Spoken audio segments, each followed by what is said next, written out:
Welcome back, everyone. Happy, I don't know, what day is it? Thursday? Happy Thursday, everybody. Welcome back to Adobe Live. My name is Terry White, Worldwide Design and Photography Evangelist for Adobe. Great to be back. Yesterday, you did an amazing job with your high-end retouching, even though you don't call yourself a retoucher. You were definitely doing some high-end techniques. Your attention to detail was appreciated by everyone that I saw in the comments. Speaking of the comments, Cody Bear is there moderating. What is that? Light Maniac, Sean, Keith, Laura Epsom's back, Jan's here, Jay's here, Sam's here. Hey, Sam. Chris is here, Victoria's here, Cheryl's here, Cody Bear once again, and Sean again. So just repeating in the comments. Yesterday, for those that weren't here, I'm going to let you do a quick recap. Fernando, what did you do yesterday? Well, yesterday, basically, I started working on my image.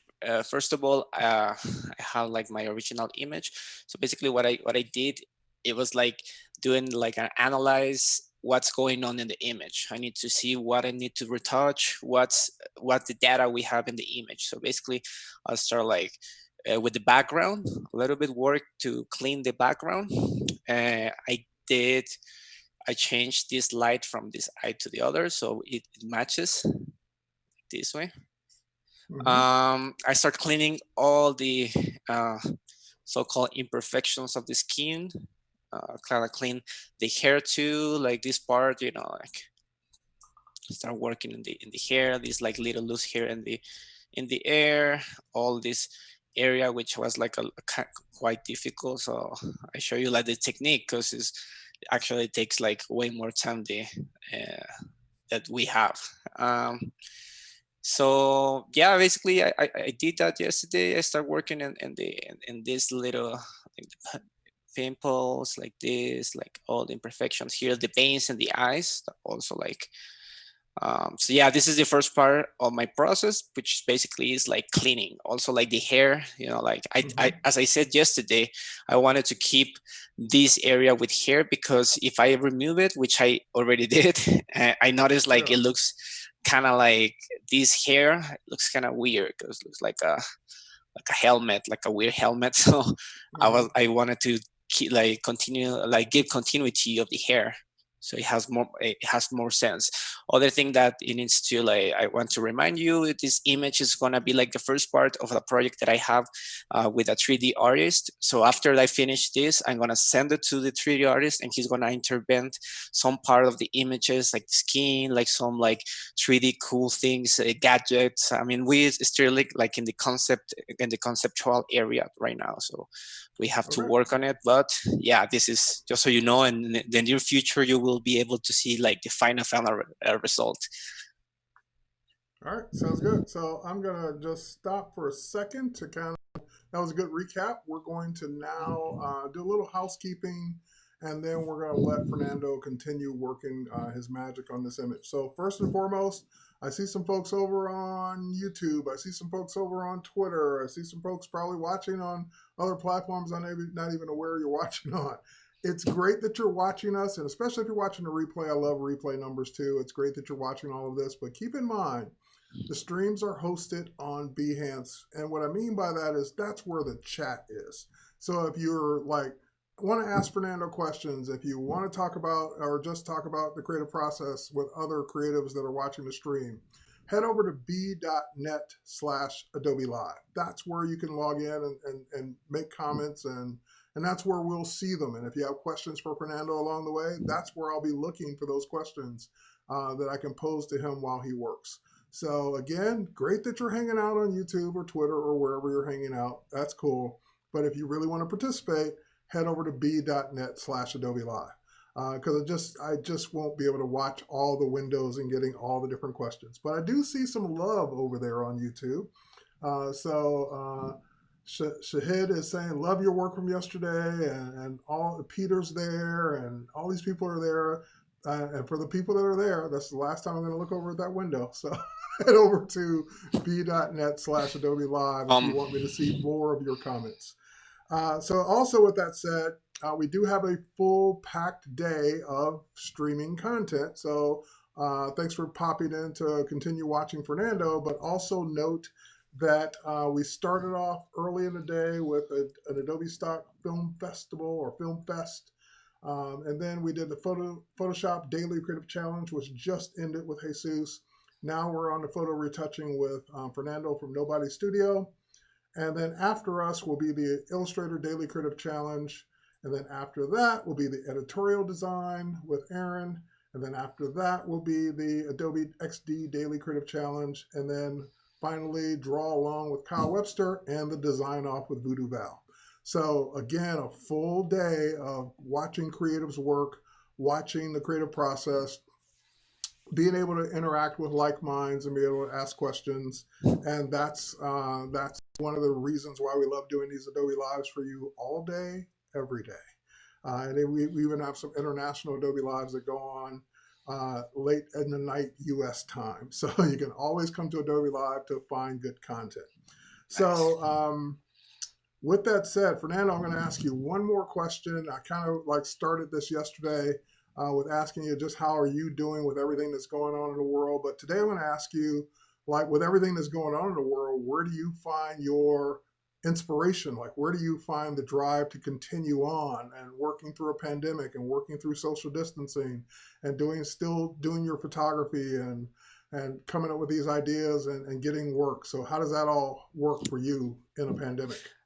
Well, I mean, it has to be like it has been like in different phases. Like maybe at the beginning, I was like, "Oh well, this is like something really new." So I wasn't sure how long this will last. So I was like, okay, maybe this is not going to be 1 month or 2 months. So the thing is, like things here, at least here in Mexico City, it took a little bit. Real quick, Fernando, can you move your camera back down? Like we're cutting off like half your face. Oh, there okay. you go. Perfect. All right, cool. I just don't want to cut you off. Oh, and now it disappeared. I shouldn't have to touch it. We lost his feed. He's still there. There you go. You're back. And up a little higher. Oh, shoot. This is all my fault. I asked him to touch it. It was like... Yeah, this like the tripod here is like a little bit strange. So hold on, let me just 1 second. Yeah, just didn't want to see half your head.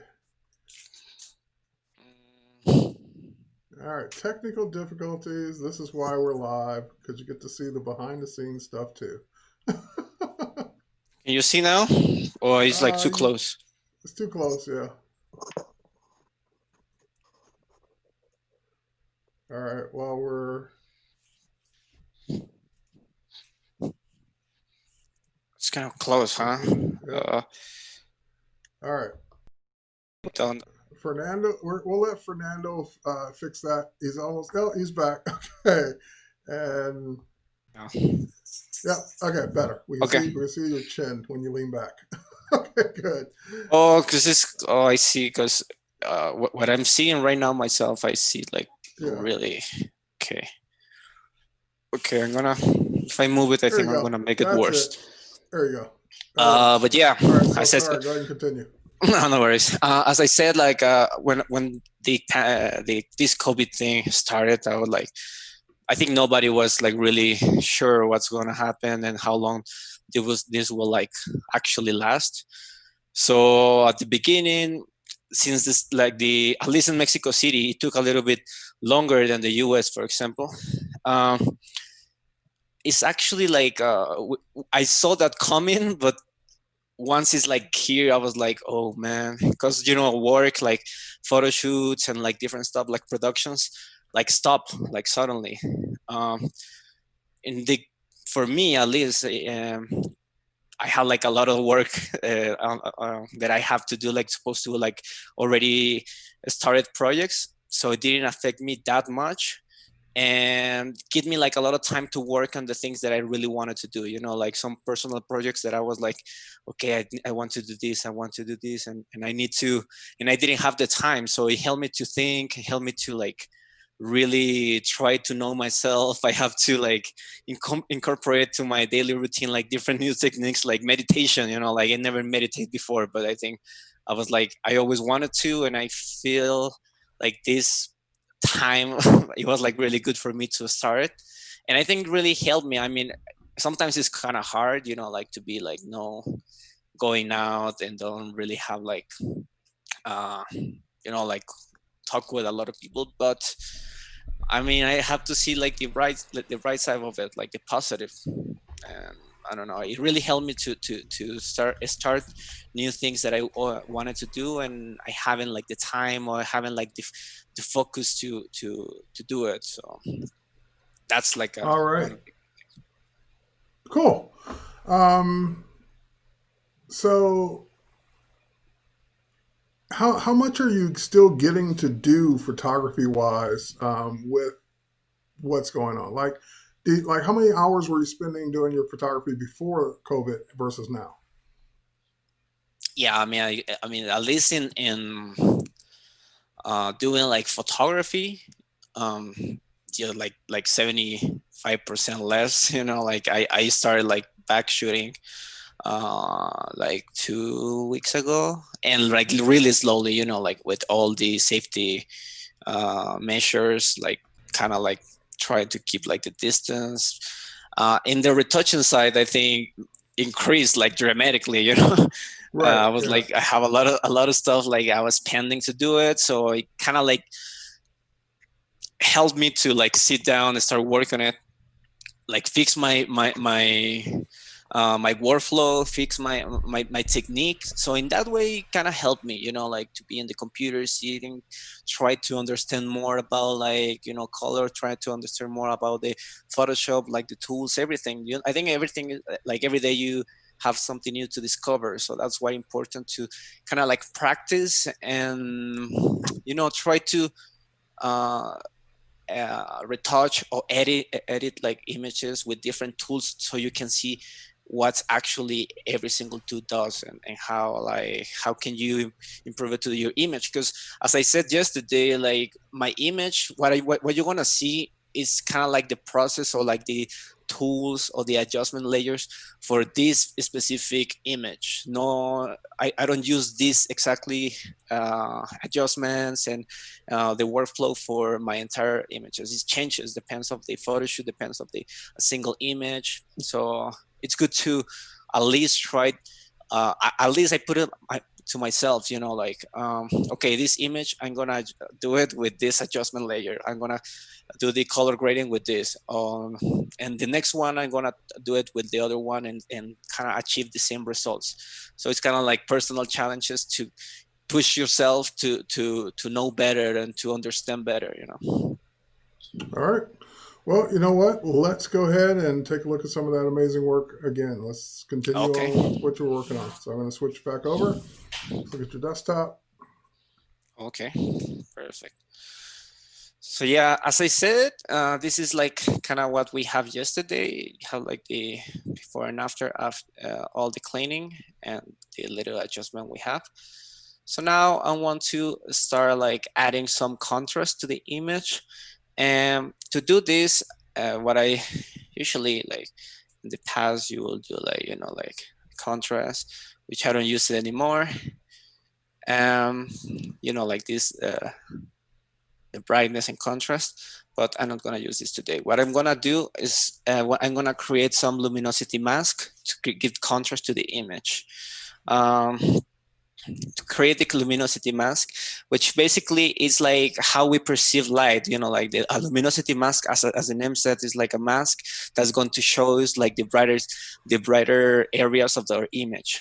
With this, the good thing about this is like we can select the bright areas, and we can start shrink the light. So in order to have like different ranges of light, and with this we can also create like the shadows, like select the shadows and shrink it and make the midtones. What we're gonna have here is we're going to like separate our image or the light of our image in different layers, so we can select and we can edit like in specific areas of the image without like I don't. For example, if I want to touch like the shadows in the face, but I don't want to be like really into the entire shadows in the image. I just want to be like really specific. For example, here in the neck, with Luminosity mask helped me to be able just to touch this and don't mess with the midtones and don't mess with the lighter shadows. So for this, I'm gonna go to channels, and with command, I'm gonna click the RGB layer. So basically here we have a selection, right? This selection is going to be the light of the image. To save this selection, we're gonna go here and create like an alpha channel. So as we can see here, and Command D to deselect, and Alt Command to select, and here we can see the layer. But let's name it here like light one. But what if I want like shrink my lights and I want to be have more ranges? What I'm gonna do, I'm gonna click Command this image and then Command Option and Shift, and I'm gonna click it, and you see like the selection changes, and it's because it's like it's getting like shrink. It's like the light is getting like a little bit more specific. So we want to create like another alpha channel, and I want to name it light 2. And then I'm gonna go more. Wait, create another layer. Oh, I'm gonna name light 3. Got this duplicate, so I'm gonna erase it. As you can see, like as you know, like black hides, white shows. So basically what is not going to show me is all these dark areas, and it's getting more specific in this area, what we have in white. All this, the luminosity mask are going to be tend to select white. You'll see once we make the shadows, and I think you will understand a little bit more about it. So I think I can go a little bit more specific. So I'm gonna the same command, Alt Shift, and create another one. See, we have another one. And you're, just remind us, you're creating these channels again for what? To control, it helps me a lot. I use them actually a lot. Once is for separate the light and shadows in our image, so we can like fix some problems of lighting without affecting the entire image. But also, I really use this for color grading. For color grading, it's really good to have like these layers, the mask, because you can, as the same thing with light, you can give color in a specific area of the image and not affecting the entire image. So I have 4. Let's try another one, but I think that's enough. So that's good to do it yourself, so you actually can see how is your image, have like a diagnosis of your image, and I have this amount of light, because I have like an action for this, but I think it's better to do it like manually. And well, we have like light 5.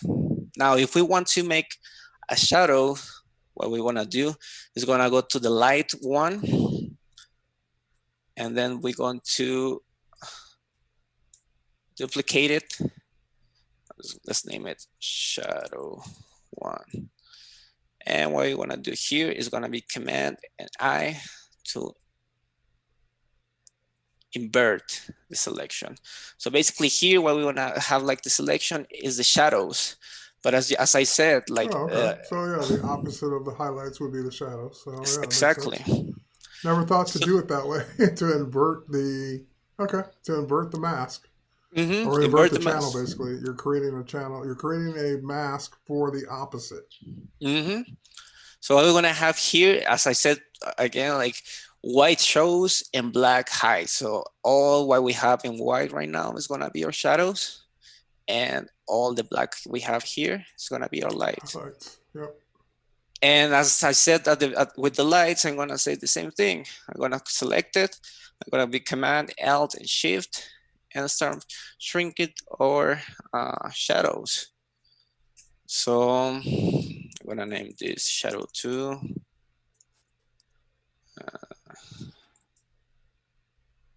Again, Shadow 3.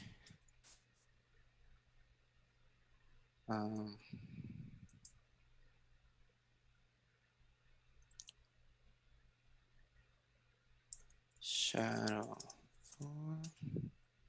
And I think I'm just gonna make another one, but I don't really think I'm gonna use it, but just to show you. It's great. This, as you see, this. Light Yes. Maniac says, amazing way to work with lights, and Sig says, fascinating. So I want to do here with shadows 5. Perfect. So now we have our lights and our shadows. So we're missing something, right? Which is midtones. So create a midtone. We want to make a new alpha, and I want to paint it in white because white shows again.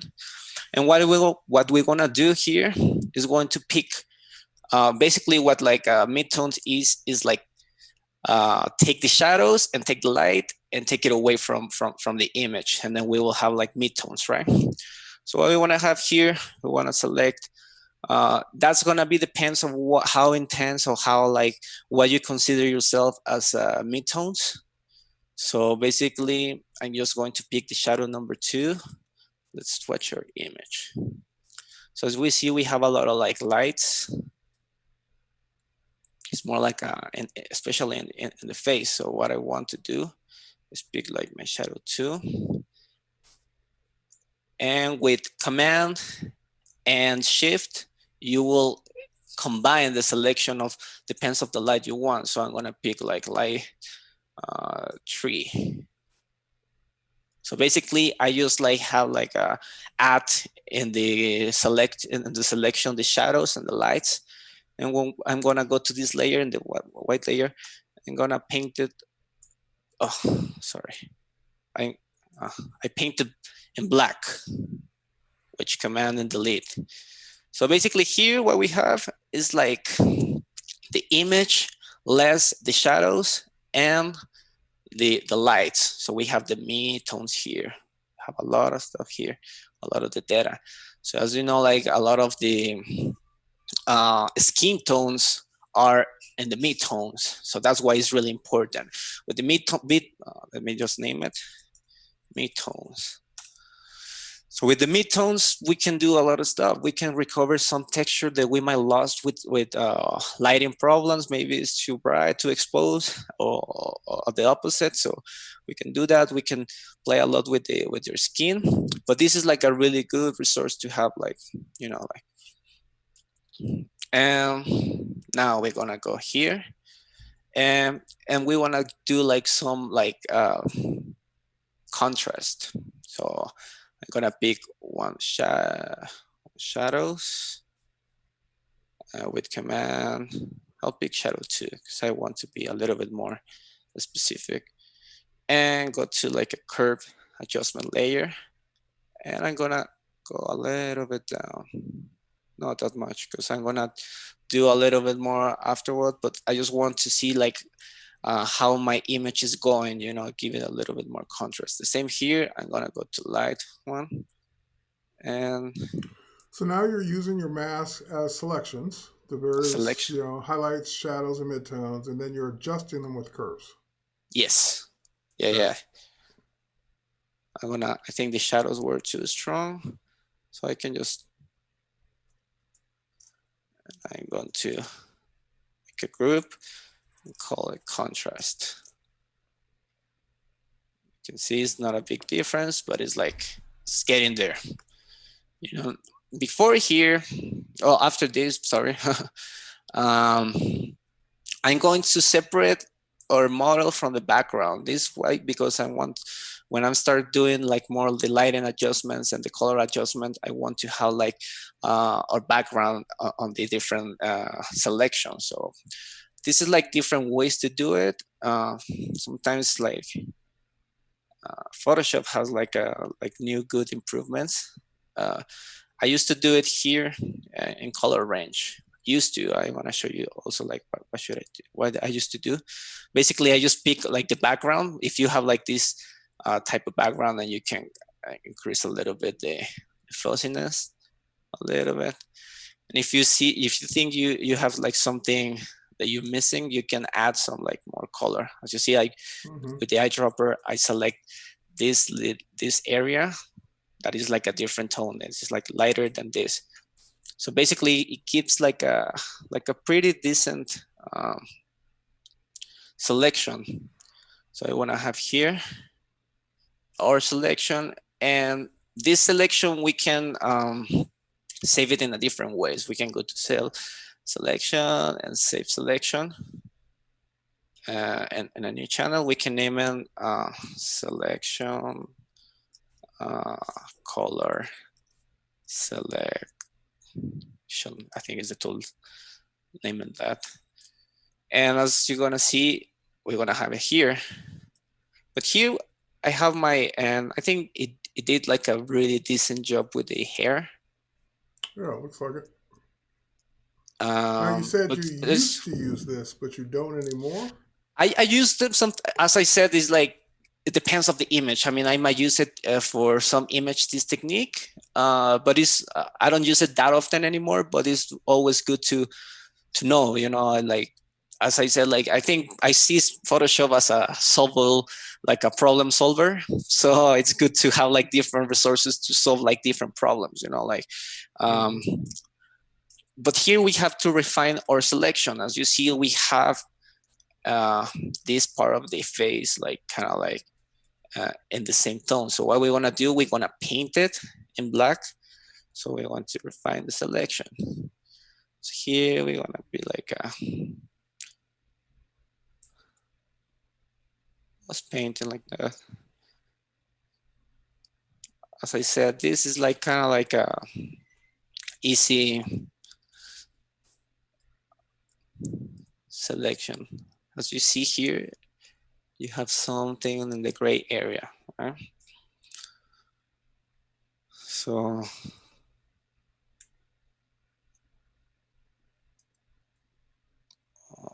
this here.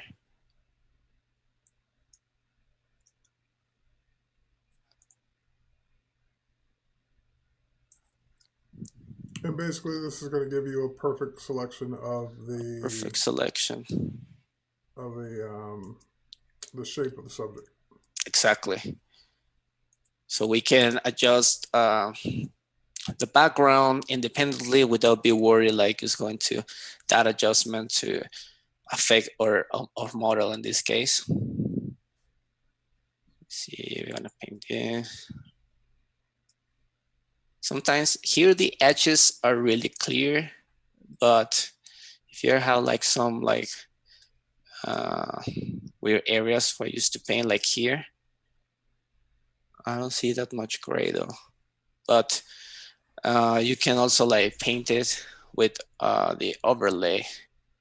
So what's gonna happen is gonna like make all the, in this case doesn't work that much because we have really intense whites here, but what's gonna do with grays is going to paint the grays into black or the opposite without affecting the black or white depending on the selection.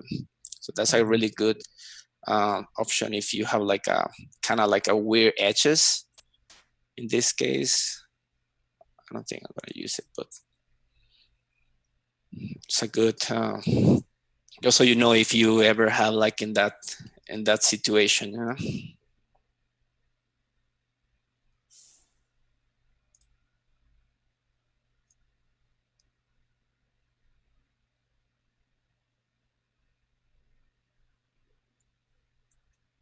Here we have some. Now, obviously, doing it this way, you can literally control every pixel of your selection. Yeah, But just curious, do you use any of the newer selection methods like select subject or any of yeah, that? yeah, yeah. I want to try to do it after this and see like the difference and see which one do we like the most. So basically Okay, here, like I fair have like a, enough. and you will be the judges. And well, we have like this selection. Let's name it like this one. So, but here right now here, what we select is the background. So we're going to see now we invert Yeah, and we have like there. some gray areas here. So let's paint And it. so all of that needs to be black in order to Exactly. make sure it's selected. Yep. So the selection is going to be like perfect. So this is one way. Uh, and let's try or select subject and see what's Photoshop will like give us the selection.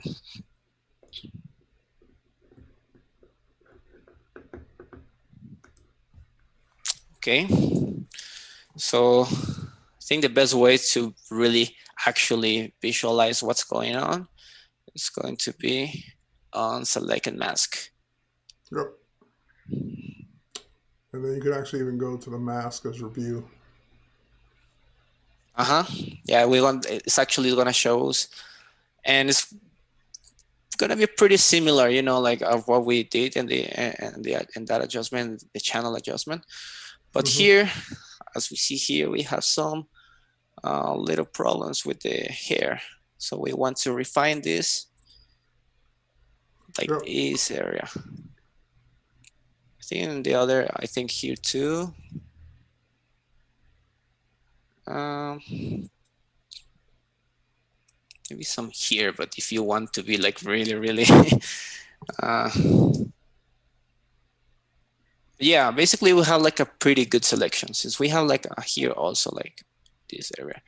So what I want to do is go like the brush, like the refine edges.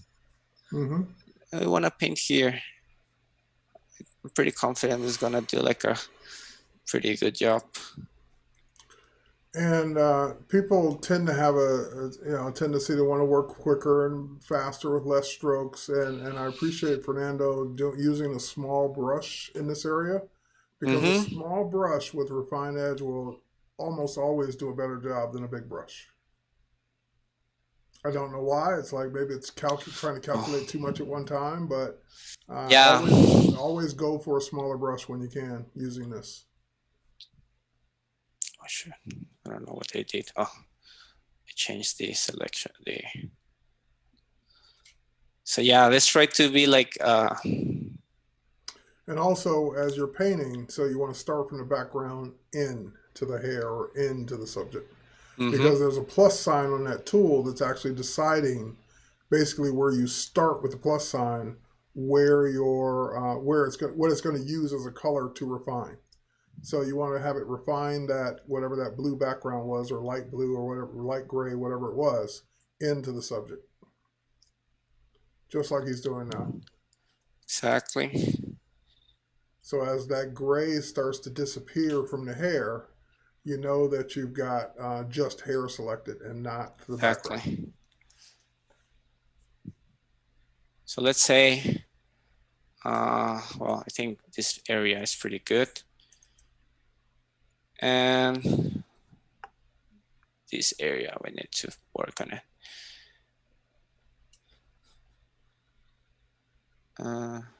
Let's go a little bit. So yeah, you know, like once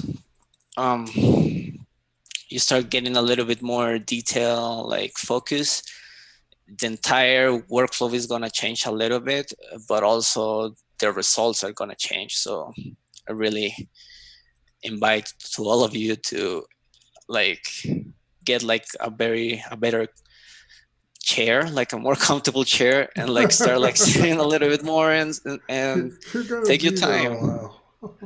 Maybe in the edge detections and the radius, I can just put like 2, which I don't think they really need it, but I'm just gonna put it into, and I'm gonna have the selection.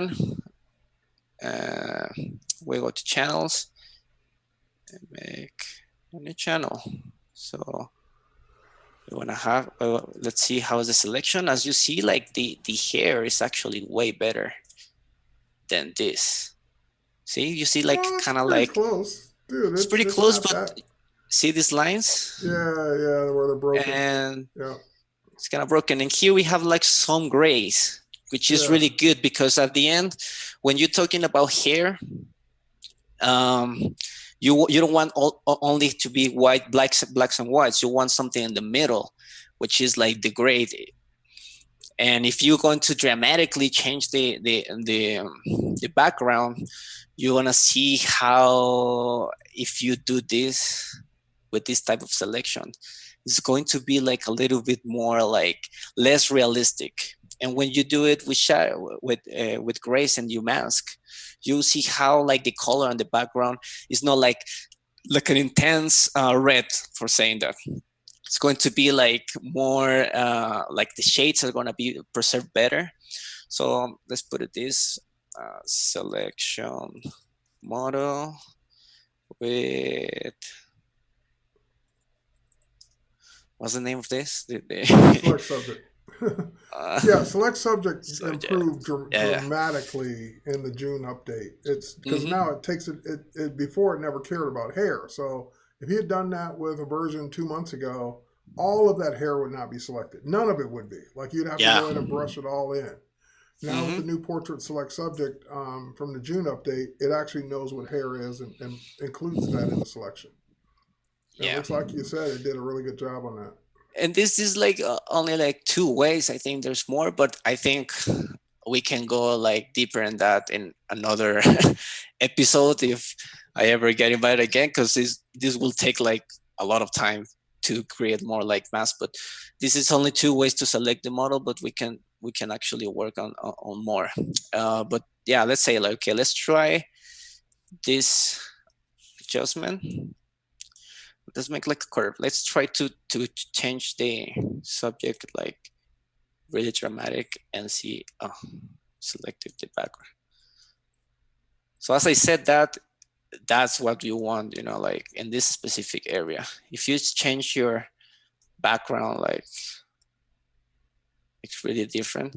You see like naturally these little lines, it shouldn't be like completely the same as were before, because a picture is going to like a color background is going to be reflected some light back to the hair. So to be more realistic, you want this. Let's see how it looks with the same adjustment, which might be like pretty close, but there's some tiny differences. And that brings up a good point, because depending on what the background is, it will reflect onto the subject. So for example, imagine photographing someone on a bright yellow background. Well, some of that yellow is going to actually be reflected onto the subject's skin, and especially in the hair.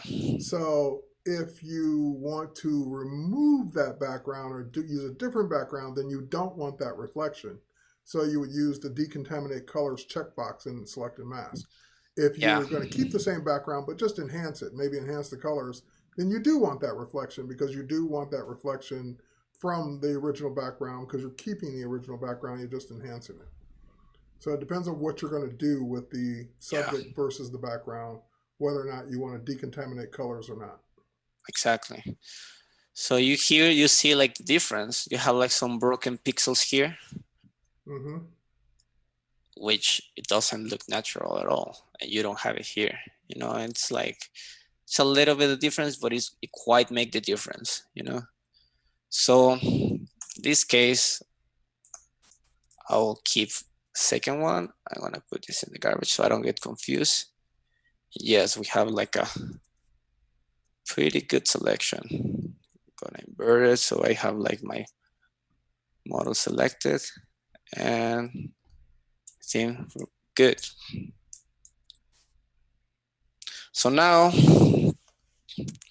what I'm gonna do is start the Dutch and burning, which is like also like a really tedious, well, not tedious, but it's takes time to create it. Basically, when I'm doing like the touch and burn, it's lighten and darken specific areas of the image.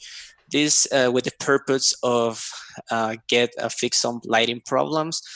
You can also like get some imperfection with light, and you can give like shape. You can create like depth of in the especially in the face, in the eyes. You can create like a, because when you like retouching, you don't want when you have like an image, you don't want like a flat image. You want to have like a different you want depth. So Right. touch and burning is going to help us a lot to create that depth. So what we want to do here, going to create like a curve. Yeah. When I dodge and burn it, it's like I explain it to people. It's like adding contour to the subject and just making Mm-hmm. it less two dimensional, but of course not 3D, but just less flat. Yeah. So basically, we're gonna have here one curve alignment, and we're going to go a little bit this way. I'm going to hide it, and we want to name it Dutch. And then we want to create the opposite, the shadow So as well. Sam's asking, once these images are completed, are they for your portfolio or are they for a project? And I think you stated these are for a project. Yeah, this is like a project. It's like a series of images, and this is specific. In this specific series, I don't have like a like a client or like a magazine to show it. It's just like something that I really wanted to do for a long time. So I was like, okay, let's do it now or never. And So it's more of a think, personal project then. yeah, this is a personal project, this one. Okay. And I think I just like depends of the final result. With the 3D, we will see if we can offer it like to like some clients. We'll see. But it looks really good so far, what I've seen. So what we want to do, we have here, once you have like the touch and burn. So once again, very important to name all your layers, very important to name all your folders. Same layer before start doing the touch and burn. I want to fix some things in the skin. For example, this area, I'm losing a little bit of density of color. As we have here more texture, I'm losing here. You can see also in this area. So what I want to do here before I start the touch burn, I want to go to channels and see where we have this light that I want to fix. So I don't want to edit the entire light because it's going to affect the entire image. So I want to see exactly where is this light. I think either here or here. I think we can work here. And what's gonna help me here is I'm gonna be affecting the light, not the pixels around it. So the result is going to be more natural, and I'm going to be able to recover some texture that I lost. So once again, let's try with this. No, I think, yeah, let's go with this and just be like a little bit more subtle with the brush. So I'm gonna go with curves, and I'm gonna take a little bit back. As you can see, I'm gaining a little bit of more information here that I didn't have before. But Well, then it's a subtle difference, but it's a difference. it's a difference. But then Yeah.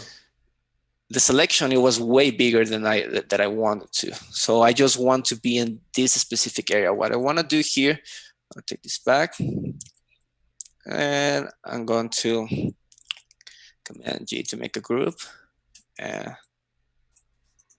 you're Like actually higher. doing your dodging and burning with curves and not the dodge and burn tools. Oh, I'm gonna use also like the Dutch and burn tools, but I'm gonna fix this before because this will be like super specific to do to change this. But this is like this is gonna be like a great help. So I'm gonna name it problem fix. So I'm gonna hide it, and then with the brush, I'm gonna start with like opacity 50. So I don't want to be, and start painting.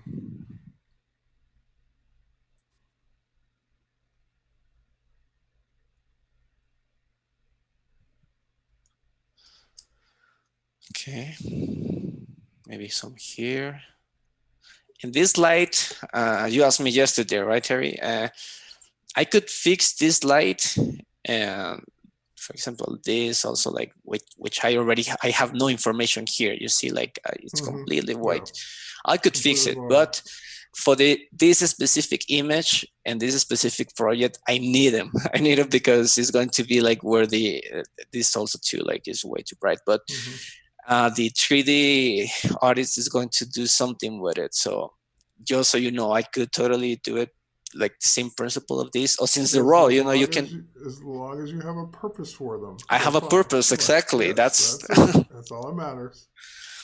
so. Look, I start Intentional painting. highlights are fine. So you see, like it's like a tiny bit, but I'm recovering, totally recovering texture. I can paint a little bit more, and maybe like in, I think pretty much like that. Maybe we can bring this a little bit down. I'm still just again how much of a difference that second catch light made before, because I'm like now noticing it now, and it was just so weird when it was not in that in her left eye. Yeah, right. Like this is like a, oh Yeah, man, it what's just going looks so on? weird. You would What's going like on? because you don't know what's wrong until you see the way it should look. Yeah, totally. It's Yeah, just yeah. like, what's wrong with her eye? Just So yeah, again, just the light for whatever reason didn't reflect in that one eye. so yeah, we have this, and okay, I think I already fixed a little bit. I'm kind of happy with it. We can skip a little bit this area, and I think we go to start the heavy work. Now we go into the heavy work. So then we have like the touch and burn. But when you do this, you don't want like the color like really affecting your eyes, because if when you're painting with basically you're painting with light, right? Giving like more um, expose or take it away. So you don't want all these colors to be like in the middle of, because it can really change the way your perception. That's why like the luminosity. So you want no color. So what we're gonna do, we want to go to hue saturation, and I'm going to desaturate the entire image. But then we're gonna have a problem here. Um, the thing with what happens with saturation, as we know, like the saturation is like the true color, and it's gonna work with grade, the amount of grade that the color has. So it's when we're taking away all the color and put it like a flat grade, we might have like a problem that we don't know exactly which color and which color has like more weight, you know? And that's called like the luminance. So what we're gonna do, and that's also like what I want to talk to you a little bit, is about blending modes. You know, first of all, I'm gonna put it this in color, and you'll see like now this area that's like a stronger red is going to be darker than this like this area that is lighter, or the skin that is like a yellow like a yellow or red. So this is really important, because when you're doing the volume and you're giving like depth, you can be working on this. If you put it like in the normal way, you see everything is like a little bit more flat, the colors, and that's not the reality. The reality of the image is that the red is way more stronger. It has like more power than the other colors. So what color is going to do is basically going to I help you to respect the value of the color and the top layer, which is this one, and we convert it to gray, but it's going to keep the luminance on the background and let it pass through. So what's gonna do is gonna give me the luminosity of these colors, but having the color which is the gray on the top layer. And just you would your brain is on next level, because I would never think to use color on a hue and saturation layer. Then I've reduced all the saturation and taken it out of it. So Yeah. I might have tried luminosity, but I would have never thought to use color. Yeah, that's also like a good thing. like kind of like try to not memorize, but read it, because it's kind of hard memorize, but see what actually every single blending mode works. And I have it here, so we can just like mention it pretty quickly. Like basically this first area with this, we have like the darken multiply. This is gonna be the darken blend mode. All this is gonna be our image darker. The second one is gonna be the opposite, the lighten blend mode. It's gonna be like lighten screen. And the third one is going to be the contrast blend modes, overlay, soft light. The one that I use the most is it would be like soft light. And it's because it's like it gives you like it brings you like up the shadows and the highlights, so it gives you like a really nice contrast without taking down without like being so drastic. Yeah, exactly. The third one will be like the inversion or the cancellation blend modes, which like difference, like it's gonna be like for example ones this. I almost never use. Yeah, you almost never use this, but it's also like so basically this should be black because it's going to like cancel the similar colors. But if I move this a little bit, like imagine I move this, so you have this, because now it's not perfectly matching the colors, so it's like changing a little bit. So then we have this one, the last one, which is the companion colors, that we have like hue, saturation, color, and luminosity. And luminosity, as you said, will be like difference because it's going to oh, did I erase something? Did I erase the no, I just hide it, sorry. If I would do this like in the luminosity, it's going to keep the luminosity of the top layer. But in the top layer, since we take all the saturation down, we have like no luminosity because all the colors are flat. So what we want is the color or hue. I think hue will have like the same meaning for this specific part. Oh, sorry. So what we want to do here, this is going to be our help layer, you know, and I'm going to give a little bit more contrast because I want to a little bit more contrast to your image. So I'm going to start working with this. So I'm going to put this into a folder called I help. Once again, as yesterday we said, we're not going to work anything on this.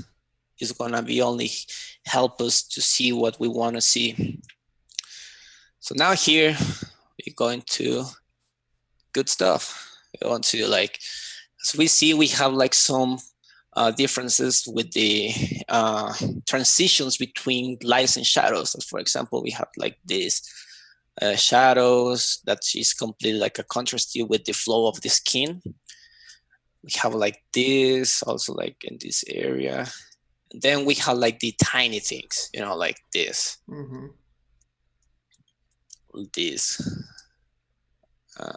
This area. So it's also like also good before you start like actually work on it, like analyze again what data you have, what are you gonna see once you want to fix. I want to fix like, for example, all these lights. Here too, I want to get rid of this, you know, like these lines in the neck. I want to like have like these weird areas like of lighting. So I want to get everything more even. This part too. Here too. So yeah, now that I know, I can go to the next step. So what we want to do, we can start with touch, and then select a brush, and then take it like a very low opacity. And you want to work with opacity and no flow. And this is something that I want to show you before we move. Let's bring this black. So what opacity it's gonna give us like consistency on the way we paint. And if we Versus a like adding flow, like versus flow, exactly, will I want build to put up. this, will build up, and will, as we change the direction of the stroke, is gonna have like a concentration of ink. I don't know if this is clear enough here. No, it's clear. Yeah, I got that question on a conference I did last couple of weeks ago. People were asking, "What's the difference between flow versus opacity?" And Mm-hmm. you said it exactly the way I did. Opacity, no matter how much you go back and forth, is going to be whatever the opacity is set to. Mm-hmm. Whereas Exactly. flow, if you start at 20% and you go over it twice, 40%. Keep going over, it's going to keep building up to 100%. Yeah, and you want to control how much of the how you build up the light. You don't Right. want the brush like decided for you, or like the pencil, and you don't want this type in your skin, because it's gonna make it like way more difficult. So just sometimes, because that's like a really good question that a lot of people ask, like, what's the difference between flow and opacity? So that's it.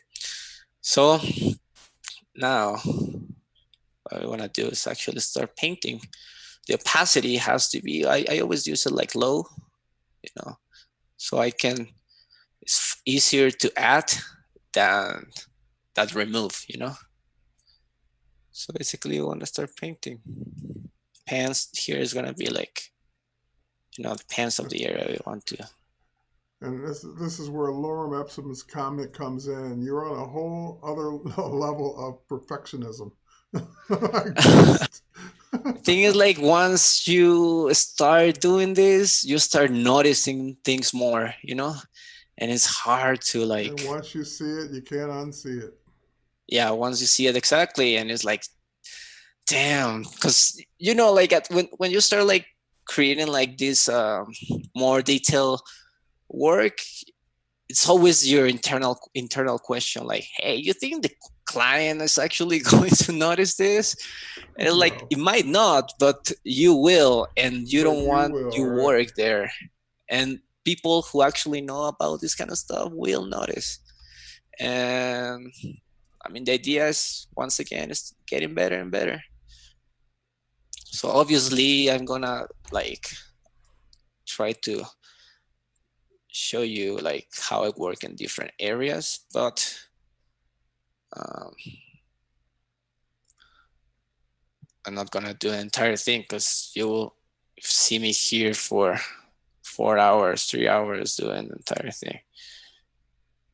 So as you see, there's some like changes for sure, as we don't might notice, but it's like subtle, but there are changes. That's where we need a little bit um, a little bit maybe more contrast, because especially on the forehead, it's kind of like, I want to see a little bit more exactly.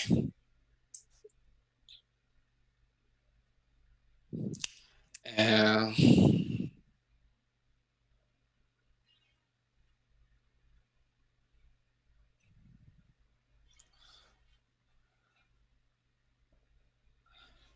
you can, uh, if there's questions in the chat, you can, this is a good time, because I'm going to I be was gonna doing say this for a while. you're working with the world's smallest brush. Yeah, because you want to, So what I do is like actually go like, and it's also what you want to do. You want to start like uh, every few minutes, or every a little bit, you want to like see your image like actually how, like from like far away, so you don't like overdo things, and make it like yeah. super weird. So I'm Oh, starting someone right said, now. did you notice your flow is still at 36% if you wanted to keep the flow on or Oh man, thank you so much. not? Oh, that's so the things like, it might happen. And thank you so much for telling me. Like, now the opacity here You is can way too thank much. Dessa for that one. Yeah. And Katie says, I feel you, Fernando. Can't let stuff go. That's right. Once you see it, that's it. Yeah. It's the same in photography, right? Like when you're taking Yeah. photos and then you start like doing your composing better, now it's like every time you see something like it's not composed like good, you will notice immediately, or like, oh, and you can tell like somebody is not as familiar with photography, and like, oh, I like the photo, it looks really nice. You're like, oh, well, it's nice, but it has like this kind of stuff here. So it's the same Yeah, we thing see here. we see problems in a lot of cases that no one else would notice, but as long as we see it, it's going to Hmm. bug us. Yeah. See, like this area. Yeah. And as I say, it might not be like super like showing, but once you like do the before and after, they're like noticeable. And that's what I always tell people. Retouching is not ever one big thing. Oh, I got rid of this one big thing. It's a million little things. Yeah. And once you see the before and after, you can see the progression, you can see the difference of that's what what I'm those little things added up to be. that's what I don't like to the term of editing. You know, like editing sounds like Yeah. kind of really general. You're like really general, like, oh, I'm editing a photo. Well, what you editing on? So I better use the part like retouch, because you want to be, I think for me at least, sounds like you paying more attention to things. Yeah. Mm-hmm. Cindy thinks you're the best. Oh, thank you so much. Really appreciate it.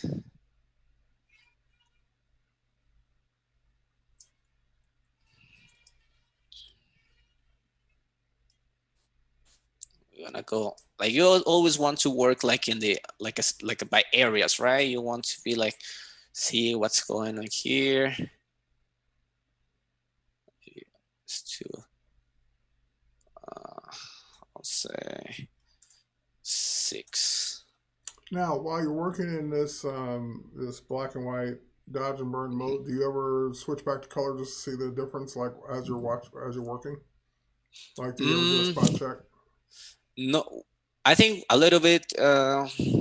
Yeah, sometimes not really. Uh, More toward the end, Okay. because like this is light. This is nothing I get. Like this is not like color. This is luminosity. Like you don't want to see color right now, but we can do it. If like it's not like a big difference It so far, but looks so good it's though. getting there. It's good in there, yeah. I can already see the difference.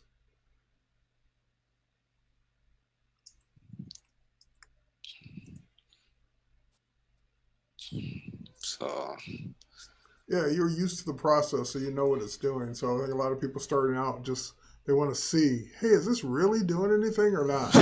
So yeah, they yeah, might yeah. jump over and look at it. Oh yeah, it is really doing something. And I think it's exactly the same as when it's the same question that I was like doing it when I start doing this process. I was like, well, it feels like I'm really doing nothing. And I was like, Hmm. but then it's like you get more into it, and it's like, well, it's actually doing a lot more than we think. Yeah, especially dodge and burns, because when you Uh make huh. the image look more contour, you really it really doesn't look like you're doing anything while you're doing Yeah. it. But once you Like see that before and after, it's a huge difference. yeah, you look really, you can see like really the difference once you go like a little bit on the back. And that's also, as I said before, it's good to go like a little bit back, because you will see things like more if you go into like a specific in a like working in a specific area. You don't want to be overkill the thing. All right, this is one of the best questions I've seen so far. Hmm. Laura Reps was asking, question: when you're on a tough deadline, will you purposely miss some parts of your workflow? And if yes, which items of your workflow would you let go? Like, which ones would you, for the sake of time, would you not be as meticulous about? I'll ask it that way. Like, if you're on a deadline Well, and you don't have 4 hours, like, what would you let go? well, I mean, I know if I have to answer that specific question, first of all, I said like I wouldn't get rid of anything, because at the end of the day, that's gonna be your work. Your work is gonna be around there, and if people like can relation have like find the relationship between that piece of photography and you don't want like to be like sloppy, you know. But if you have like, if I really have to answer that question, well, depends of the image. If you have like a beauty image, there's no way you cannot be like this meticulous, because it's going to find that the people who actually know a little bit about it, people like who read magazines that show like beauty images, they will notice, not maybe not like they can tell you like, oh, this is a problem between of the Dutch and burning, and we have like this problem of lights and shadows. But they definitely, your brain is calibrated to notice that kind of things, and you can say like, oh, well, I like it, but I don't like it that much. Maybe they cannot tell you why, but the brain will like something, will see something off. So in a fashion, um, like a full body image, I might say, I don't know, maybe the skin, you can have some tricks to make it a little bit like faster. But also when you have like fashion, you don't really do this type of things, you know, on the skin. When you have like a full image, you don't have like this information. Your texture is not on the in the face. It's basically in this in the clothing or in the background, or maybe you have some texture like, you know, in the eye, in the eyebrows and stuff. But your main texture is not going to be in the skin. So I don't know. That's a So rough question. is it fair to say then, if the client is not going to give you the time you require, you won't do the job then? Yeah, I mean, you have to be clear. Like, hey, you know what? If you want something good, This is going to this is take the this this is much the time, right? exactly. This is not like negotiable, because, or you can hire people, but that's something you have to, either you going to absorb, or the client is going to absorb, to like to people some, you know, like you can hire people to do the cleaning. There's a lot of people on the internet, you know, like platforms like Hmm. Upwork, or different websites, like you can hire people and do like, hey, do the cleaning or do this and do that, and help you to create stuff. But yeah, I think you should be able to manage your own time to really give you like a good estimate to the client, you know, like, hey, this is going to be. And it happens to me like a few times, like when I do like some like shootings, and then like a magazine is interesting, and they're like, well, you have 4 days to deliver because we want to send it to the print to print. And I was like, oh, and I just did it. So basically, you know, like these 4 days you're not gonna sleep. So 4 solid days nonstop. Yeah, but I think you can manage your time. Well, at least that's the same. It's like you have to be sitting, and you have to make, maybe you can actually like time yourself, like how much is gonna take you, like a retouch, like a really good image, like a beauty. How much is gonna take like a retouch, like an average of like a fashion. But once again, like every single image is different. It has the different problems. So it's going to be like, but you can have like an estimation. That's right. Yeah. Once again, it's doing like small things, which I'm not very like super meticulous in this area, but I want to go a little bit faster. So I'm gonna cover a lot more parts. I'm gonna show you like this part. You know, there's like a little things.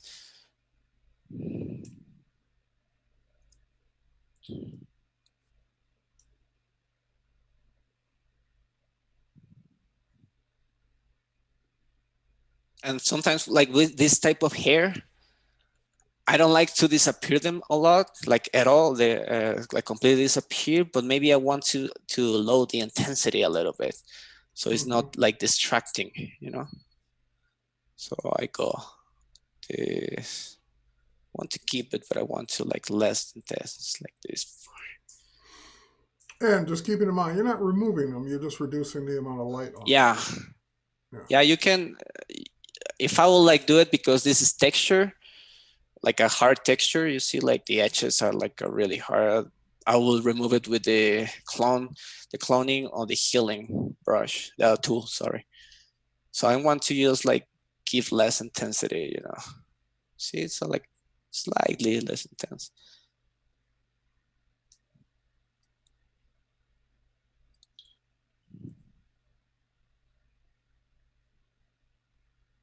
I hope like all or most of the viewers are like photographers or retouchers, so because maybe another person will like find this the most boring thing in history. But because believe me, I've been like Well, watched like people that I admire like doing this for like 3 hours, 2 hours straight, just like watching it like okay, oh look what he's doing. Like I've been I've been I've been watching the count. You had at any given time 1,200, 1,300 people watching. So apparently it's not that boring because they're wanting okay. to see what your process is. Okay, thank God. Maybe I can be here. And depends of like how like hard or how like difficult is your what you want to like touch. You can change the opacity. For example, here I can try like a little bit like 9 opacity.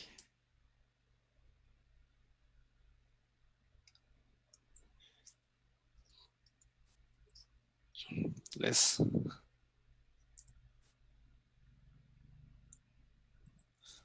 maybe I'm too close now. But once again, what I'm doing, like I almost like kind of like not as great, but I kind of like doing this part. So as you see, like I want to like go like the macro, and I want to now I'm gonna show you like it's the same thing, but with a bigger brush, you know, to bigger areas as this. You know, I want to get more here. Maybe I want more here, and the transition between like this shadow, I want to do a little bit more smooth. So I'm gonna, maybe it's too much. So we do like the micro already, and I'm working a little bit the macro. That's why you go, you want to see like the full image or little, or at least like not as close. Okay.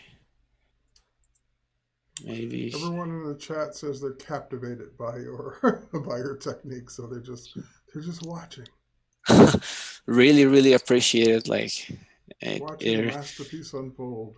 it really makes my day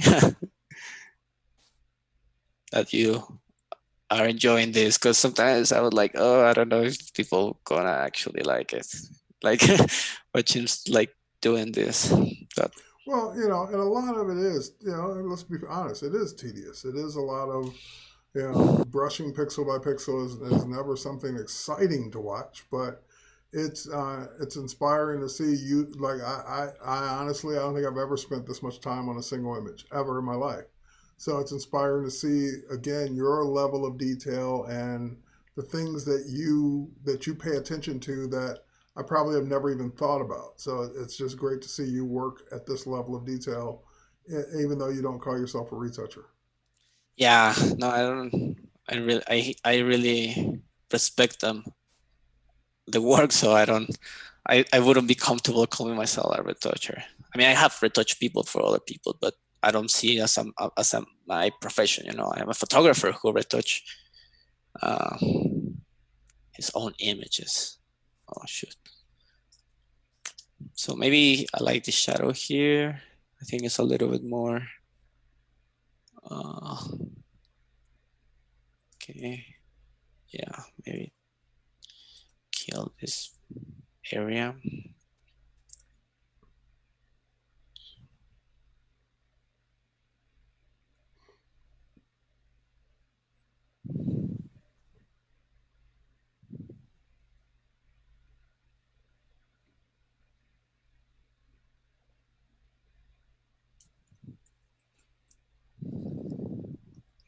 Okay, let's go here into the eye. I always make the this part a little bit darker because I think I really like uh, how it looks like really dark. You know, And as finds. Marla says in the chat, it's really good to see how long it takes someone who knows what they're doing to do something. And I take that to mean a couple of different things. So, because, like, in other words, this is just how long the process takes, not because you don't know what you're doing. You do know what you're doing, but it just takes this amount of time to do it to the level of detail that you're doing it.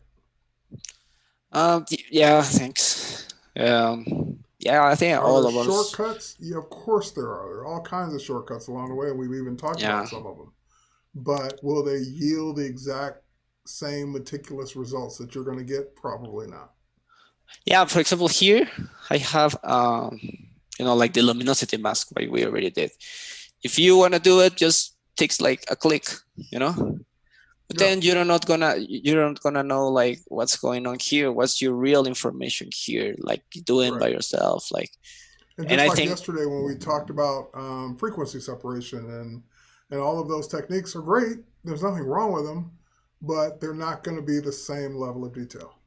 exactly, yeah, you need to know like when to apply it. That's the importance, I think. That's like the importance, like to know when and how, like the a little bit the knowledge to say like, well, in this, because like in Photoshop you can get to the same result in the different ways. Like there's like different adjustment layers, different tools, like you can achieve the same results in a different way. So it's good to have, I wouldn't say like know all of it, because I think it's like a little bit quite difficult, but at least have like a really decent like knowledge to know like different ways to solve different problems. Because I think, Now, that brings up a yes. question that I get asked a lot, especially when I'm doing a retouching topic. Is the question gets asked, when do you know to stop? Like, when do you know you're done? Because you Well, can keep going forever. So, yeah. when do you know you're done? Well, this is like yeah, it's like your perception, like how well you train, like how good you train your eyes, because it's not only about like the technique here, is it's about the how can you have the judgment to say like, oh, this looks good, this looks bad. So to do that is like watch on the internet, like watch good photographers piece of work, say like, hey, this is like what a really really look like a really good image looks like, and this is the amount of like a really good image has in detail, like try to study like the different people, like you have inspiration. I think that's the only Yeah, way to train your eyes. I yeah. would. The way I've always answered that question is when you don't see anything else in the image that bothers you. Mm-hmm, Like when you're exactly. looking at it, it's like everything looks good. I don't see anything else that bothers me or That's that a really stands good out that needs to answer. be changed or corrected or whatever. Then you're done. Yeah, But as that's long a as you really still good see answer. something, then you know you're Exactly. not done. Yeah. But Yeah, it dovetails on what you were saying by training your eye to know when there's nothing else that's wrong with it exactly. Mm-hmm. or that could be corrected or changed or improved. Because sometimes if I want to turn my image to Good old rotate canvas. rotate canvas, yeah.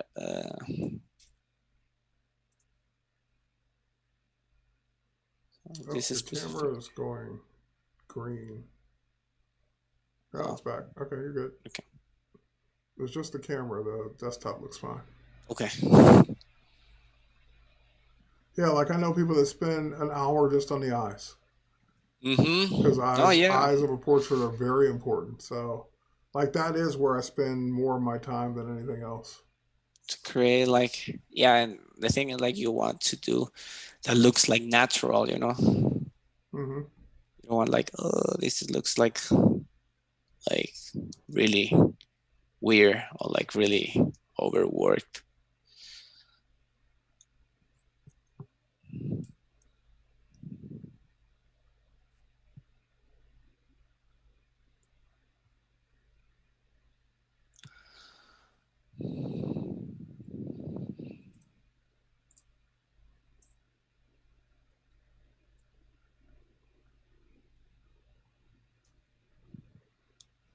You can see like without it how it looks. Wow. All See, I right, let's go create all like, the way. Yeah, let's go all the way back to the before. Before go. Let's see the background layer. Turn everything else off. okay, Let's see the check it real out. before. There's the before. Before. Before. You see how Look at like that. all this like I create like All those little volume, things make a big difference. all the accumulations of little details, you know. Yeah, look. So that's what I'm saying. It looks like you're doing nothing, but even like with the touch and burning, you actually doing stuff. Well, I'm gonna keep with this eye. But yeah, as I said before, if you would do this on color, might be like more difficult because you know, like you have like if I have this, I'm like, oh, maybe this eye doesn't really need to like give more shape. Well, without it, maybe I just need a little bit of shadows here, but maybe I won't be able to see this little like tiny bit of shadow, you know. Or here, like that's why it's important. So now we're gonna see this line. I don't know exactly what that line is. Maybe it might be like makeup, or I don't know. yeah, and see that's one of those little things that I would probably remove it because it's not helping the photo, and It's it's not something distracting. that's part of her identity. So it's not like a mole or a mark or a beauty mark or anything. So Yeah. it's distracting. I'd probably remove it, or certainly lessen it, if not Yeah. completely removing it. Yeah, I think we can, because this is a shape, you know, we have like a Yeah, hard texture on the side. So this right. is definitely, that's why here, how good your configuration of your pen is, because as you see, I have changed like the size of my brush like a lot. So you want to have it like you want to have it in a way too easy to change the size. In this case, I have it like the configuration in my pen. But this also like took me a little bit, like a while, to discover what's like my settings on my pen and my tablet and the keyboard, you know.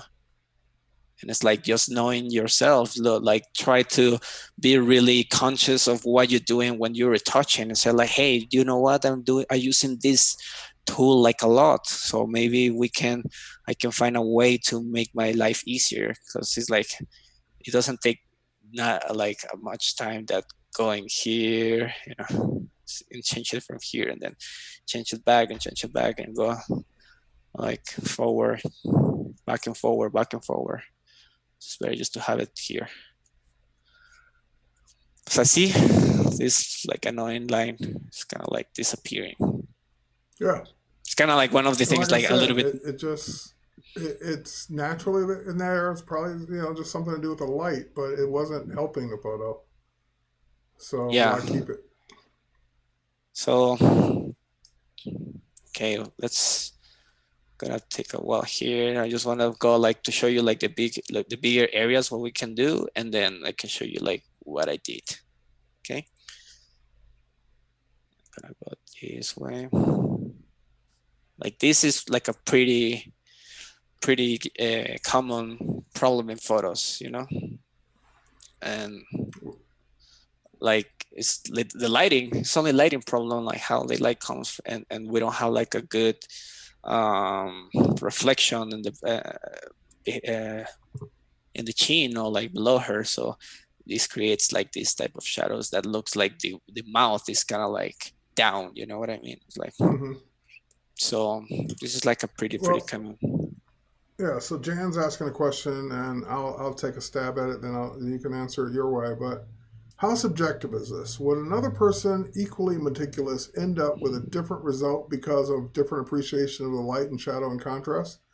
It's very subjective. A different person that's just as meticulous will most likely end up with a different result because we see things differently. Like things that I may want to reduce a little more, and I'm not nearly as meticulous, but if I were, I may want to reduce a little bit more of the highlights, and the next person would maybe want to increase them. So it just Yeah. really depends on everyone's eye and appreciation for the light, as you mentioned. So everyone's, I think, two people that are just as meticulous are going to have different results. Yeah, that's the beauty of that. Like, and because even when you're meticulous, you're there are different level of like meticulous. You know, like there's people who are like really better trained to be meticulous, and they can do this like half of the time, or maybe another person can take more of the time and can do it like in the double of the time, and then they have like different appreciation. It's like the Yeah, background is and different. You know, one the person's type going of to art. concentrate more on the skin, another person's going to concentrate more on the eyes, another person's going to concentrate more on the contours, another The person's going to spend more color. time on color. Yep. Yeah. So it's very subjective. Everyone's going to, if you gave this image to five different high end retouchers, you're going to get five different results. Yeah. Yeah, the thing is like, And, well, they, I'm, and they'd as I all be said, good. as I said, like I'm a photographer, but if you go to like a professional retoucher and they're like, hey, I have this image and I want like, you have your references to see it, and like, hey, I want it like like this way. So that retoucher has to be able to achieve that level of like detail and the level of the tones, you know, the colors. That's what like a professional retoucher does, you know, like it has to be able to do these little things, like you said, like I don't know, this is my style, and I made my workflow based on my style, which is subject, like it can change, that's for sure, like, and that's, I hope that I don't want to stay like in the same like level of the same style my entire life. I want to explore different things, but this is And based. I think that's a very important point you bring it up. Is that not only is it going to be more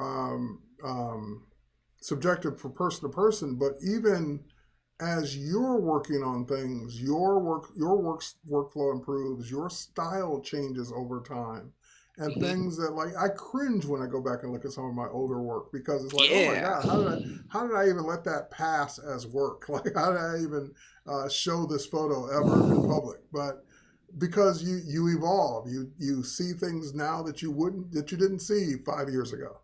So Yeah. yeah, your style will also change. Yeah, and I think it's also like and this brings back to the other question, is like, okay, show your work, show it, but be aware like you can all the time get better, but don't be afraid. I mean, when you're doing something like with passion and you put in the effort to every day, getting better, and that stuff, show it, and you will see like the progress in your work through the years, you know, through the months, through the weeks, through every like the pass of the time. You will see the the differences.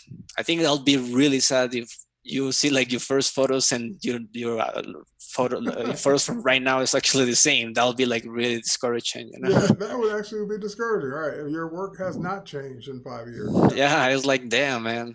Either you were born like being a master, or you're doing nothing good to change your photos. Hmm. So yeah, I think it's just effort. And that's another thing too. Every aspect changes, not just the retouching, but the composition, the photography itself. Just the lighting changes. Like, you just get better, hopefully, as you continue to work, and that's with anything. If Yeah, you're an artist, if you're a graphic designer, whatever it is, hopefully you're getting better with each project that you work on. yeah, yeah. I for this like level of detail, I'm not have done it for like a long time, you know. I'm still like every day practicing and getting, trying to get better, and then do photos, and then from like 4 months photos, and I'm like, damn, man, how can you this area and something, when in the time I was like, wow, man, this is amazing, and now you can start seeing better. So I Sure. think, in my personal perspective, I think nobody in the world be like perfect, because when you're talking about, yeah, art, and you were talking about this kind of stuff, I mean, changes like the styles, as you can tell, like, you know, like things in fashion changes, like what it was like and trendy 10 years ago is not anymore. Like, and probably what we're doing right now is not going to be like trendy in 1 year and 2 years. So you have to be able to change and to evolve, not be Yeah, and subjected to what's going on outside, but also like to you, you know? yeah, that's another thing that people sometimes want to fight technology evolving is, oh, you're taking my job away. You know, you made this one click and it used to take me 50 clicks. Yeah. Well, now that it only takes one click, that frees up that time where you used to do 50 clicks to do other things. Yeah. So just that gives you more time to improve on the other things that still take 50 clicks. So don't fight the technology. Just use that as a reason for, okay, now I can go learn something else because I can spend less time doing those tedious things and I can spend more Mm-hmm. time on different new things. Yeah, completely agree. And it's So hard, you along know? with your style changing and evolving, the technology changes and evolves too. Yeah, I mean, I think, you know, like Photoshop is doing like from where I first like had my first approaches to Photoshop to now, it's like damn, and it's like completely two different like programs, but the principle, like the base of what how it works is the same. So that's also important to know how actually Photoshop works, you know, what the basic tools, and based on that you can do anything. You can have like, for example, the masking tool, that's like a really good help right now, because that might take to do like the hair like that, it might take a lot of more time in the past, you know. But if Yeah, you so like, you know, know, cutting out an image might have taken you an hour before. Now it might take you 10 minutes. yeah, yeah, So that yeah, that 50 minutes you used to spend, you can now go do something else with that time.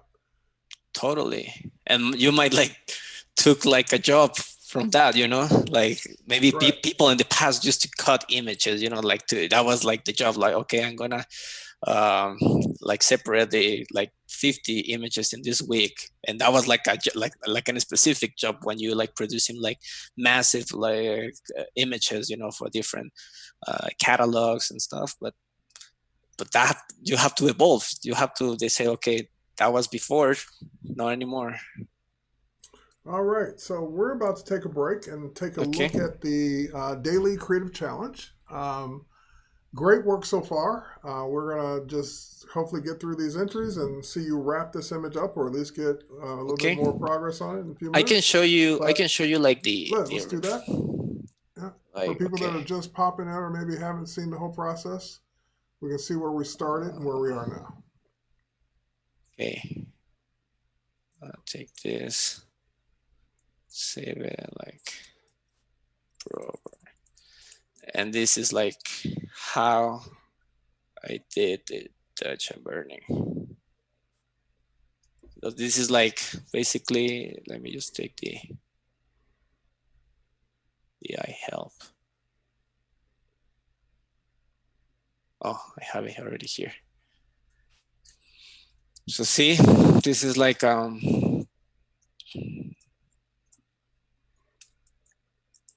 what I work on the entire thing in the face.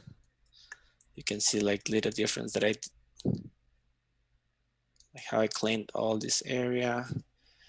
For example, here in the neck, let's try to take it away. This, like all these lines, it go away. Here in the chest, you know, I have like this lighting, like little problems. Oh, it went away. Basically, how like I'm gonna show you like this, like the Dutch layer will look like. You know, all the little lighting adjustment that I did will look like, Mm-hmm. that'll be my touch. So also I touch a little bit on the background. See here, here, but yeah, as you see, like especially like in these little areas, you see like how much like the detail can get, you know, like, and the same as the burn. Okay, so this is like the before and after of like my Dutch and burn this specific image.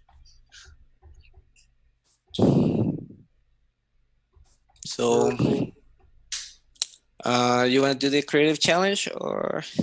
Yeah, I'm just trying to find a good spot Okay. to start, but Okay, I perfect. think I found it because today's daily creative challenge, for those of you who are not following the daily challenge, is to create a video thumbnail for like your Instagram or your Instagram TV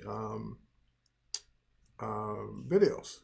So I'm just trying to get to a spot where I can start showing those, because a lot of these are people that are still doing yesterday's challenge, which was which was using a color gradient. So why don't I just, a gradient map, I should say. Why don't I just pick a starting point? I'm just trying to scroll up to make sure we don't miss any. And then we did a lot of these yesterday. All right, we'll start here. All right, let's switch over. So we do these daily creative challenges for Photoshop, Illustrator, and XD. When we say a daily challenge, there's a video, I shouldn't say video. There's a live stream by one of the artists and streamers that will show you the challenge, show you their take on it, and then leave it to you to go in and implement that challenge in your own way on your own photos. So yesterday's challenge was just edit a photo or change a photo using a color gradient map. And today's challenge is create a video thumbnail for your Instagram videos. So again, like I know we saw a lot of these yesterday with the gradient map. We kind of looked at some of these already. So I'm just going to scroll through. I know I may have missed some, but we're going to go and scroll through and just looking at some more of those before we get down to today's challenge. So looking at this one. Again, just an interesting look of adding color to, I'm assuming, to the black and white photo, adding the green and the purple or magenta, what colors in there, kind of cool, and give it a different mood.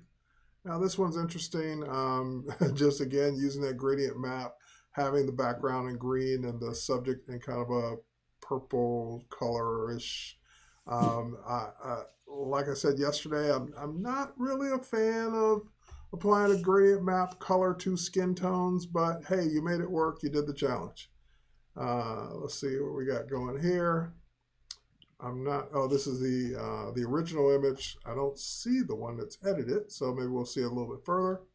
Again, we saw this one a lot yesterday. Just this person was having a field day, just doing different images or different concepts of that gradient map. Now this is more of what I'm talking about, where they've added the gradient map to the background, but kind of left the foreground, again, in a more realistic skin tone type color. So even though it changed their clothing, the skin tone kind of looks still natural, like a person versus just blue or green or whatever. And that's an art too. Don't get me wrong. There's nothing wrong with doing color gradient maps on skin tone, other than it's just not my personal preference. Like this one works for some reason. So applying this looks like a artistic style poster in this case. And we saw that person a lot. Maybe that was one of the sample files that was given away. That's why we're seeing it so much. That could be the case. So just different people's take on that same image. Same thing going on here. Again, gradient map. I would say the orange is a little bright for my taste, but hey, you did it. And I'm not sure, this just looks like a different tone of the image. So this is the original and this is the after. And again, bringing those skin tones, I can already tell, just more in line with what they probably should be. And of these two, I like this one, and this one's cool too. I don't have a problem with it. All right, we're just going to go ahead and scroll down so we get to some of those ones for today. Again, all great gradient map examples. This Billie Eilish one's kind of, now this one kind of works, even though it's affecting the skin tone and everything, but it's just a stylistic look for the entire photo. It almost looks like an album cover. So again, it's not that I'm totally against it, but if you're going to do it, just like, don't go over the top with it, I guess, is kind of just make it look like it would be a stylistic effect as opposed to what's going on. All right.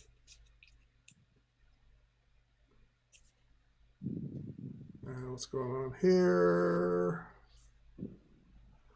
Now, this again, before and after. I like the fact that the shadows were lightened on the photo. The skin looks a little overly lit, but it works. I might tone it down just a hair, but otherwise, good job. This is a colorizing of The Walking Dead. Nicely done. That works. A little yellowish on the skin, but that's what you were aiming at. Then you did a good job. This looks like they're in a disco. See the glow over there. Interesting. Now, this works because this is that stylistic effect you would normally see in print with the black and white background and the colorized photo. And this is just creepy ants on the face.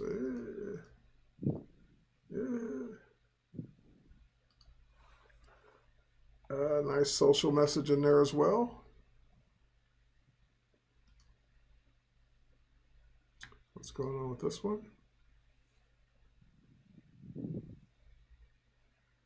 I'm not sure, because I don't know what the original looked like, so I'm not sure what you did there, but it looks good. I really like this one, just kind of toning it all the same color, and also toning it down.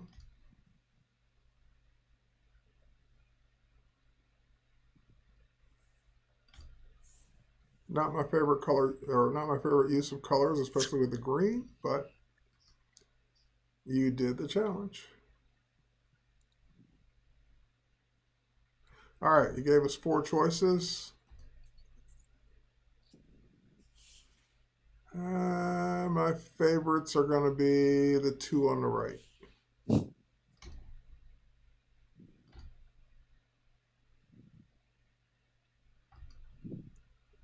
Not sure what was changed there. Oh, this is for this. Okay, it's for an Instagram thumbnail. So double exposure, cool. Video thumbnail. And it's interesting that people, of course, now because they're making these, they're making them as vertical. So I'm used to video thumbnails being horizontal, but for Instagram TV or Instagram videos, they would be in portrait mode. All right, let's go back and look at this one.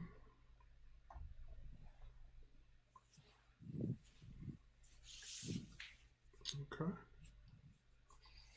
Let's look at this one. This is also for the Instagram TV challenge.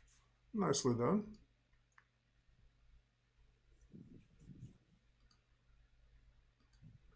Now here's where you can get away with going crazy with the colors, and they did. So good job.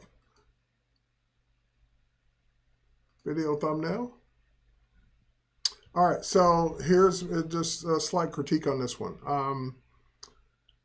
Love the background, love the image in there, and the text, how to plan a brand photo shoot is where I have the issue.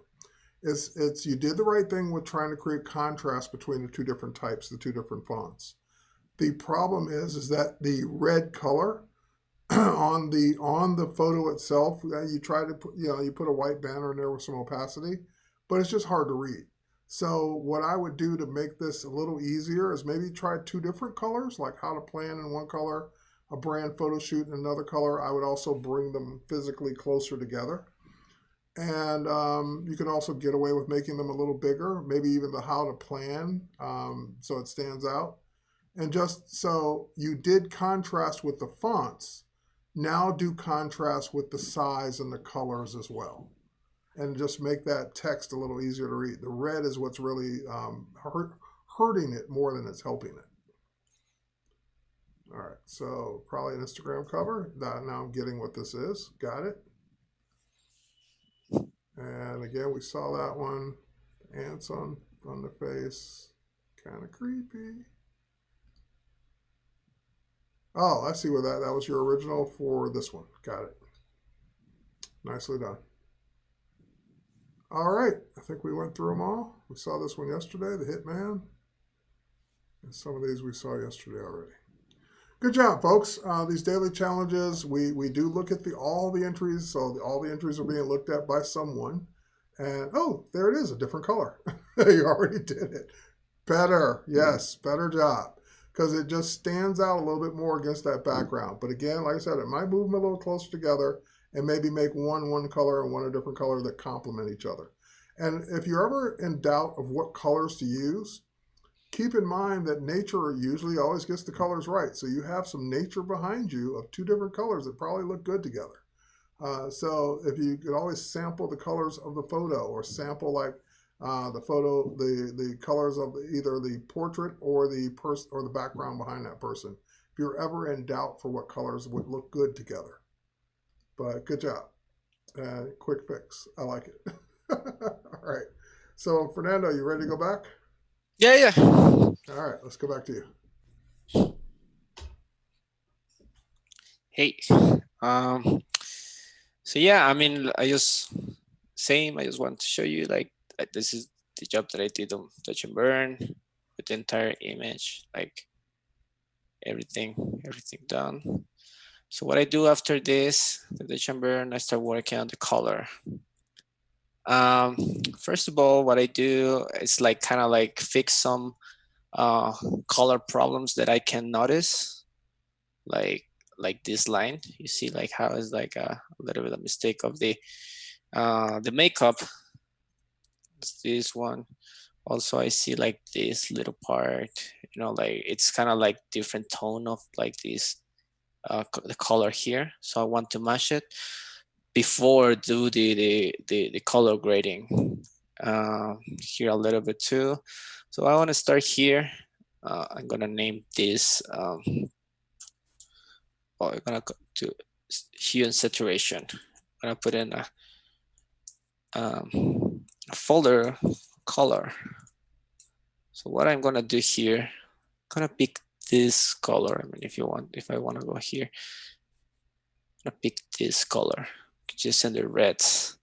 And here I'm gonna shrink a little bit because I don't want all the like the adjustment go into the magentas that much, or the yellow, which I have a lot of yellow here. So what I'm gonna do is like take the reds a little bit of 10, and I'm gonna hide it, and then really carefully paint it.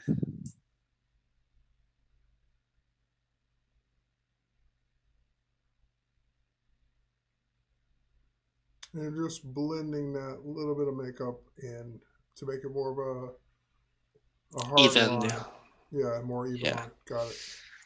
like the skin tone. We recover the skin tone a little bit. Same as here. Might be the same. Now, it's interesting because yesterday we talked about not wanting to screw up the makeup artist's work, but I've even had makeup artists point things out in the photo and say, "Can you fix that? Like I didn't get that quite Yeah. right." Yeah, so this is one of those cases And where sometimes when you're you have actually like helping them. a really artistic makeup, it's good always to talk with the makeup artist, like once they finish the look and you start like shooting, or like, hey, you know what, I've seen this in the image, what's the things you want to preserve, or what's like a mistake, or what's like some things like we can get it a little bit better. And they'll say, oh look, this part is like a little bit crooked, so can you help me to fix it? I was like, oh sure. But it's good to have that conversation, better before than after. They're like, hey, what the hell you do Yeah. in my photo, What my the hell are you makeup? doing with my makeup? Yeah. So now here we want to change this. I want to give a little bit more. As you see, like there's like a quite different tones here. So what I want to do here, let's go to curves, then take a little bit of magenta, a little bit, and then the reds. I want to what I did, the reds, and I'm gonna take a little bit of the green, just a little bit, and maybe give a little bit of blue, of yellow, sorry. So I'm gonna hide it, Maybe it's gonna be too intense. So what I can do here, let's see how it works that adjustment with selecting my midtones. By the way, we got like 4 minutes left. Okay. Ah, yes, it's gonna be finished by then for sure. All right. See how they have these problems. So I think it looks quite better. See, you don't really can tell until you tell, right? Right. And for the color grading, basically what I do is what I explained before, which is I already have my color palette. This blue is gonna be then like because we have a lot of like that blue in the background, so I want to keep it. Oh, sorry. And this color is gonna be like kind of like a yellow greenish. I want it for the skin, and the reds I want like because we have it. I have it here, so I want to preserve this, and I want to add it to the shadows. So what I want to do, I'm gonna select the shadows. Let's create the shadows too, and then I'm going to color balance, and then go into tone. Let's go to shadows, and then we're gonna start add a little bit. I'll select, and then a tiny bit of magenta. I'll set like 2, 3. Like it. So now we're gonna go to the midtones. Midtones, as I said, is gonna where our skin is gonna be. So I'm gonna go to color balance, midtones. I'm gonna add this green that I see, and a little bit of like uh, of green and yellow. I think it's a little bit too much. I'll set this on 7. And for the highlights, I want to keep like this light. Yeah. Let's go with this light. Go to color balance. And pick the highlights. I'm gonna add some cyan and the blue. I think the color harmony is completed. Let's put a rating. And liked it a lot. Of course, we can go a little bit more work on it, but since we have like a little bit of time, I'm just gonna show you how I sharpen some parts, which I'm gonna make I like was going to ask you earlier. I was meant to ask you about sharpening. When do you sharpen, and what methods do you use? I want to show you like this part. This has like a lot of texture, but look, I want to show you in this particular image. See how it's like a jump from texture to no texture and then texture. Right. Yep. Yep. So I want to fix that. So basically, what I'm gonna do. Sorry, I'm gonna hide this. I used to use high pass, but then I found like a new technique that I really like, which is like it's pretty similar. So what I'm gonna do here is I'm gonna have this image. I'm gonna invert it and then take this to 50 opacity. 50. So you're gonna have a completely gray. So now we're gonna go to blur, surface blur. And then we have here, we're gonna control, like in the pixel part, we wanna control like how much how the pixels want to be affected by the effect. I'll put it 19, and the threshold is gonna be how deep we want the effect. So we can see here, this is quite like a lot. So we want to let it be less. So the only thing with this is like, takes a little bit of the RAM is like quite like a, I don't know exactly how the surface blur, what makes like the adjustment of like that's slow, but yeah. So after we have this. Well, the dreaded progress bar with 14 seconds left of the stream to go. I've been here before. Will it be finished before the stream ends?